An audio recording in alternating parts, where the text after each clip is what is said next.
आज आपण कोळंबी भात बनवतोय, सो त्याच्यासाठी काय काय साहित्य लागेल ते आपण बघूया. इकडे 8 ते 10 टोमॅटो ग्रेट करून घेतलेत. 10 ते 12 कांदा व्हेजिटेबल कटर मध्ये ग्रेट केलाय. इकडे आलं लसूण पेस्ट आहे घरी बनवलेली. हे ऑप्शनल आहे, जर तुम्हाला टाकायचं तर टाकू शकता. इकडे काजू घेतलेत आणि बिर्याणी मसाला आहे. तुम्ही कुठच्या पण कंपनीचा बिर्याणी मसाला वापरू शकता. आपण इकडे सुहाना मसाला वापरलाय.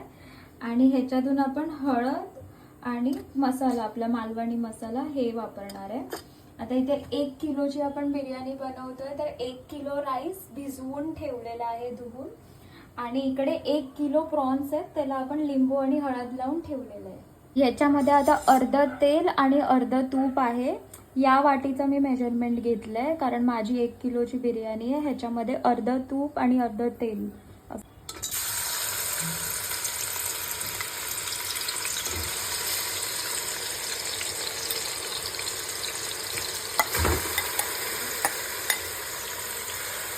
आता आपण हा कांदा टाकलेला आहे, सो हे चांगलं मस्त लाल परतून घेऊया.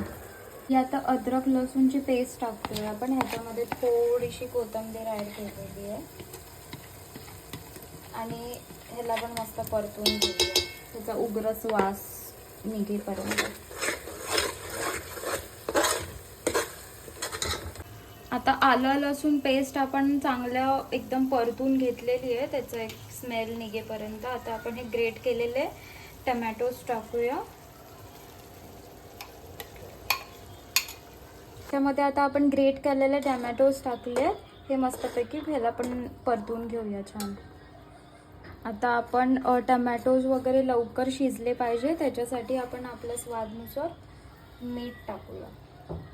आता मी थोडंच मीठ टाकते, नंतर जेव्हा भात आपण टाकू तेव्हा त्याच्यानुसार टाकूया. त्याच्यामध्ये आता आपण हळद घालूया. आणि हा आगरी मसाला आहे, मालवणी मसाला मिक्स आहे, तर हा घालूया. तुम्ही तुमचं तिखट जेवढं हवं तेवढं घालू शकता. आणि इकडे आता हा सुहानाचा बिर्याणी मसाला आहे, तुम्ही तुमच्या कुठल्याही कंपनीचा यूज करू शकता. बिर्याणी मसाला आपण 2 स्पून भरून टाकूया. आता ह्याच्यात सगळे मसाले टाकले आहेत. ह्याला आता आपण थोडं थोडं तेल सुटेपर्यंत चांगले मसाले शिजू देऊया झाकण लावून. आता हे तुम्ही बघू शकता, इकडे तेल सुटलेलं आहे आपल्या मसाल्याला. आता हे काजू जे आपण धुवून ठेवलेले ते आपण ह्याच्यामध्ये टाकूया. ही कोळंबी जी लिंबू आणि हळद फक्त लावून ठेवलेली ती पण ह्याच्यात आपण टाकूया. आणि चांगलं मिक्स करून घेऊया.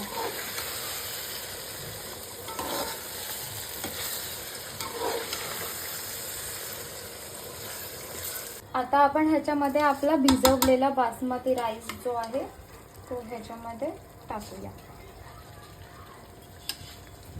भात आता आपण मस्त परतून घेऊया थोडा 2 मिनिटं.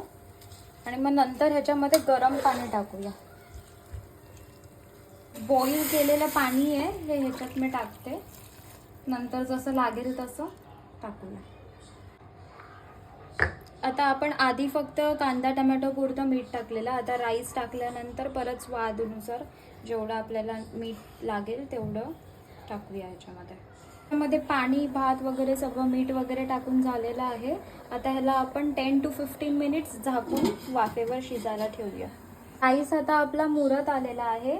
इकडे आपण एक जर्मनचा मोठा तवा ठेवलाय, सो डायरेक्ट कॉन्टॅक्ट फ्लेमशी आला नाही पाहिजे राईसवर आणि खाली लागला नाही पाहिजे, म्हणून आपण हा टोप उचलून आता तव्यावर ठेवूया.